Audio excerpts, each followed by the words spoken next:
Today's topic is interference of light. So what is in your syllabus? So let's see first. Interference of light में आप लोग पढ़ेंगे interference of monochromatic light by double slit. Double slit experiment द्वारा monochromatic मतलब single colour का interference पढ़ेंगे। और ये जो डबल स्लिट एक्सपेरिमेंट है ये यंग्स का डबल स्लिट एक्सपेरिमेंट है। Phase of wave motion superposition पढ़ेंगे of identical waves at a point, path difference and phase difference. ये हम लोग क्लास 11 में डिस्कस करके आए हैं, पाथ डिफरेंस और फेज डिफरेंस और उनका relation. Coherent source and incoherent source पढ़ेंगे। इंटरफेरेंस कंस्ट्रक्टिव एंड डिस्ट्रक्टिव, मतलब कंस्ट्रक्टिव इंटरफेरेंस मतलब मैक्सिमा एंड डिस्ट्रक्टिव इंटरफेरेंस मतलब मिनिमा। एंड इंपॉर्टेंट थिंग है condition for sustain interference, board में क्वेश्चन पूछा जा चुका है कई बार। ठीक, mathematical deduction of interference from the equation of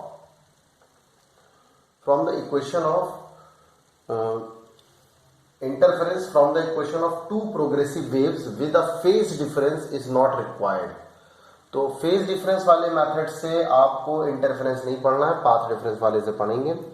Young's double slit experiment जो है, सेटअप पढ़ना है, डायग्राम पढ़ना है, geometrical deduction of path difference delta x is equal to d sine theta, उस डायग्राम से between waves from the two slits using delta x is equal to n lambda। lambda जो है वो wavelength है for a bright fringe and delta x is equal to n plus 1 by 2 lambda for dark fringe।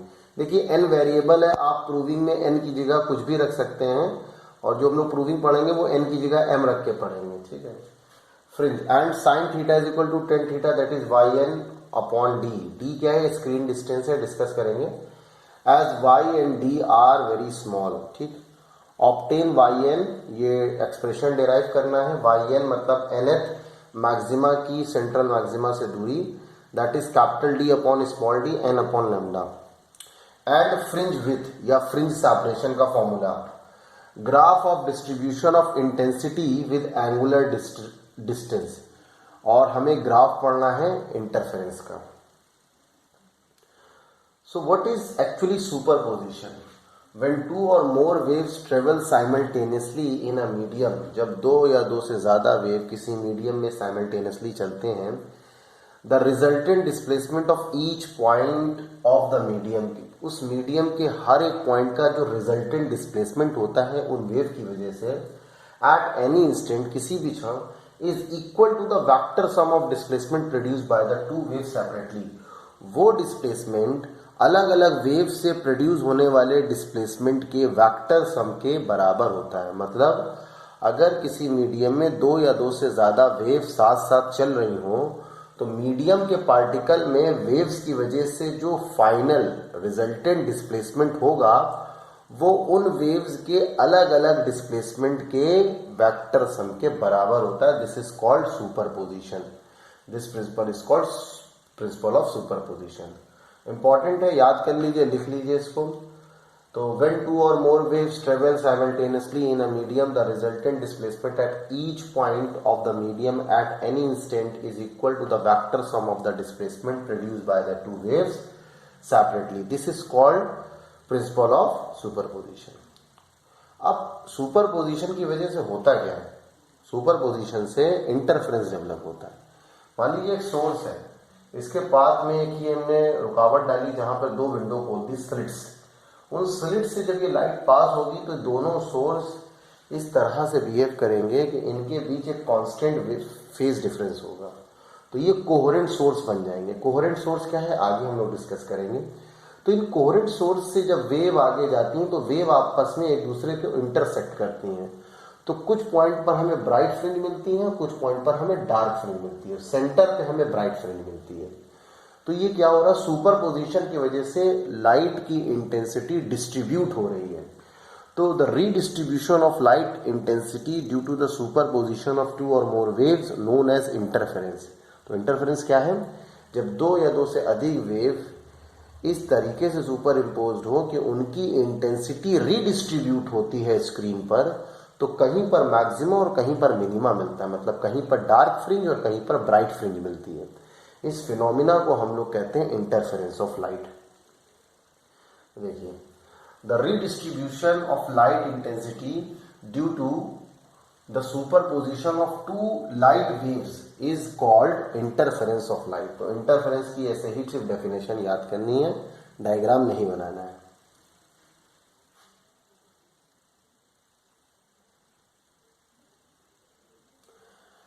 Next आते हैं Young's double slit experiment की मदद से central point से किसी पॉइंट पर मैक्सिमा या मिनिमा की डिस्टेंस का फॉर्मूला डेवलप करना। तो पहले हम इस डायग्राम को बहुत ध्यान से समझते हैं। ये डायग्राम 2 से 3 नंबर कैरी करता है, तो इसको पहले ध्यान से समझते हैं। देखिए, ये स्क्रीन है और ये स्लिट है, मतलब स्लिट इस पर्दे पे लगी, मतलब एक रुकावट है, उस पर 2 होल कर देते हैं, वो कहलाती है slit. S1 S2 are 2 slits जिनके बीच का सेपरेशन है d, that is called slit separation. Screen की इस स्लिट से दूरी जो है वो कैपिटल D है। अच्छा, स्लिट बहुत फाइन होती है, बहुत छोटा छेद होता है, इससे कुछ दूरी पर एक सोर्स लाइट प्रोड्यूस कर रहा होता है। ये जो स्लिट्स हैं S1 S2 ये कोहेरेंट सोर्स की तरह बिहेव करते हैं। तो जब लाइट S1 और S2 से निकलेंगी तो इस स्क्रीन के डिफरेंट पॉइंट पर मीट करेंगी। माना किसी इंस्टेंट पर S1 और S2 से निकलने वाली 2 रेज पॉइंट P पर मीट करती हैं।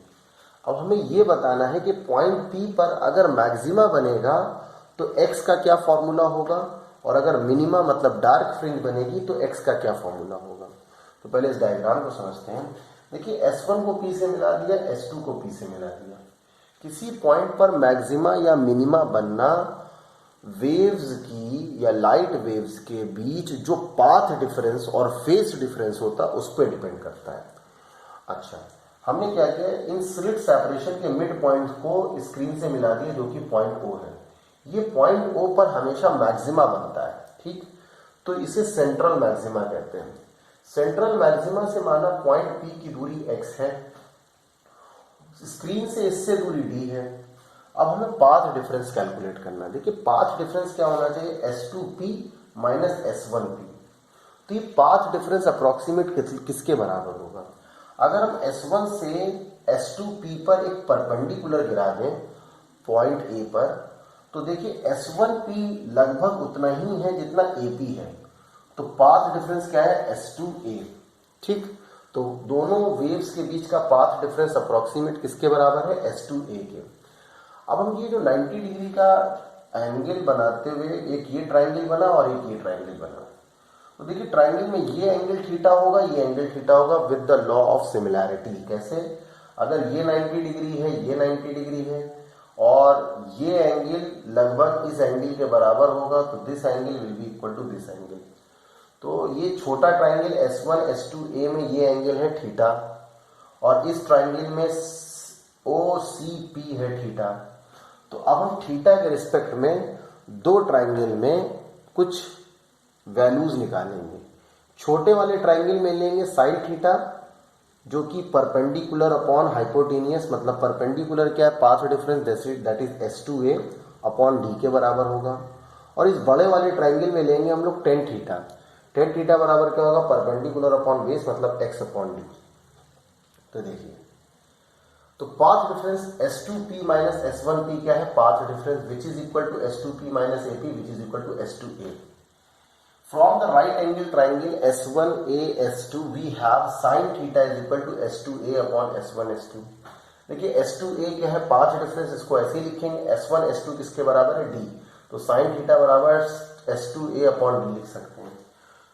From the right angle triangle POC we have tan theta is equal to OP upon CO। OP क्या है X और CO क्या है D।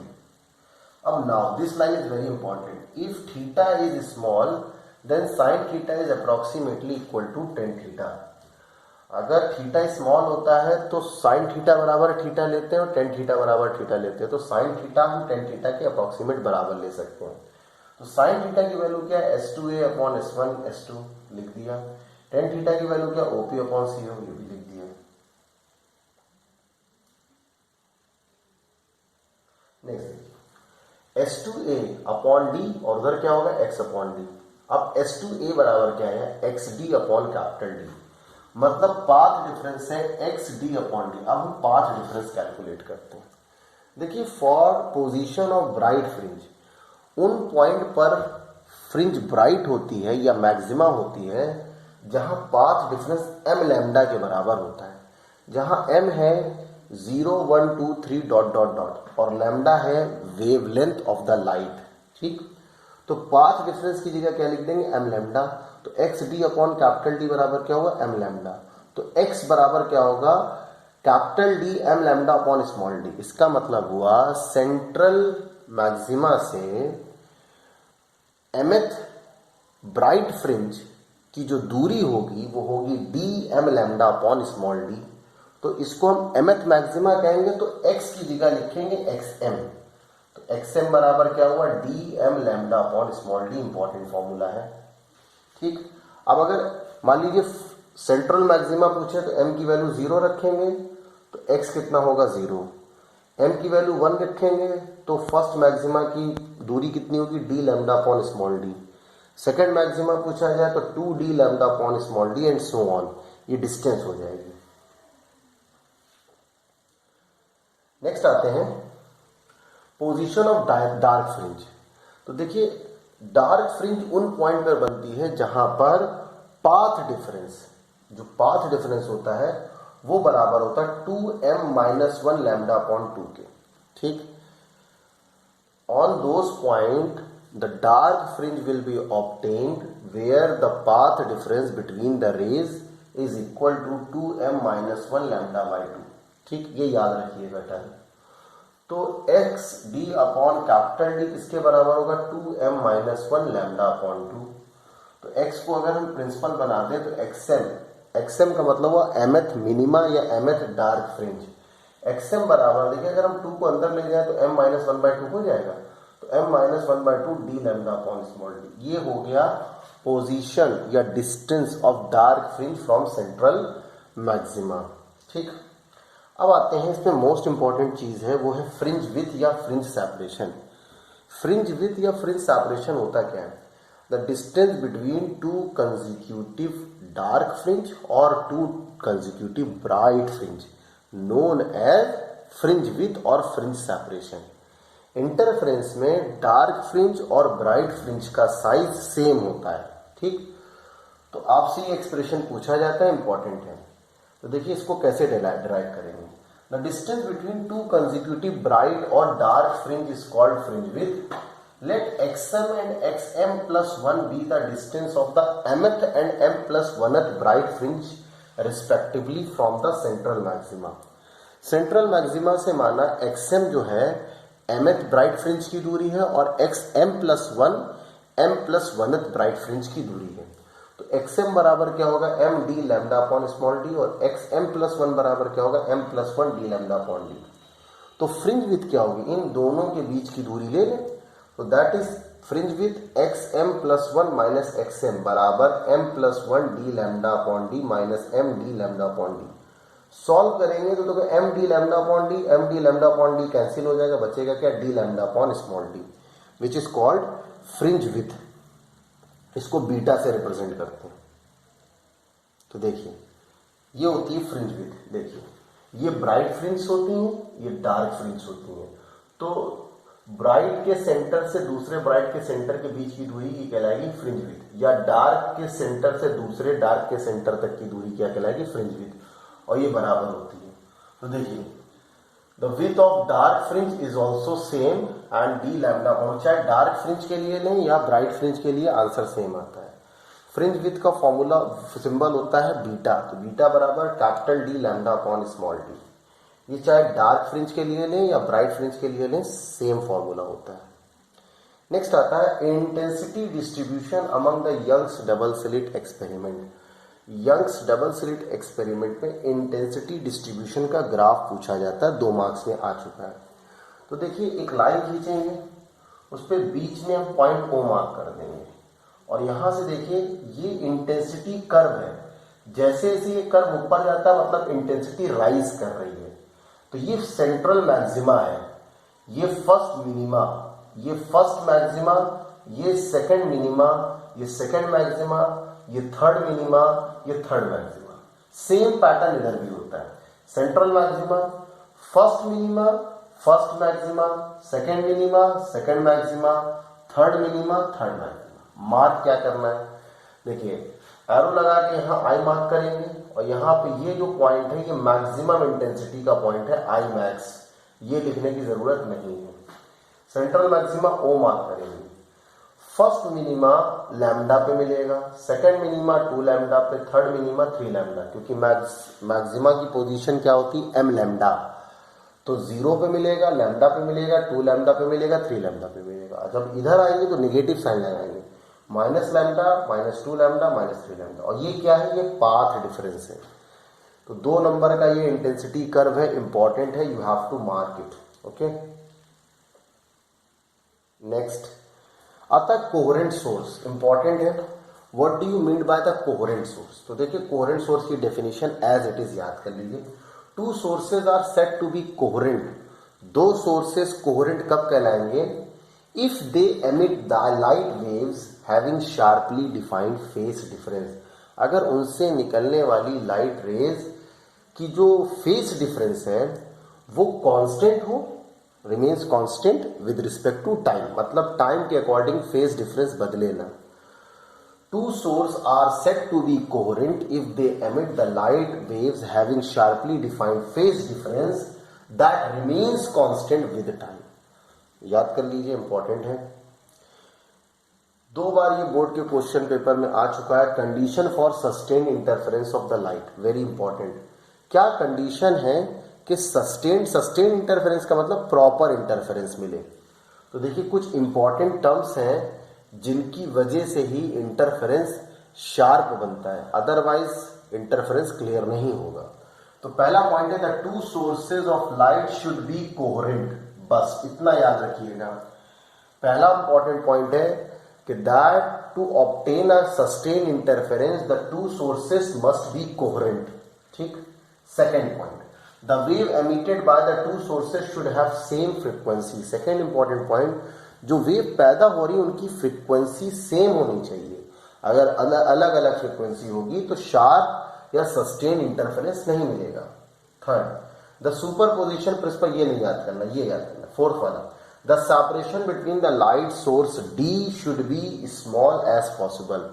जो दो स्लिट के बीच की दूरी होती है स्मॉल डी, ये जितनी कम हो सके उतनी कम होनी चाहिए और उतना ही ज्यादा सस्टेन इंटरफेरेंस मिलेगा।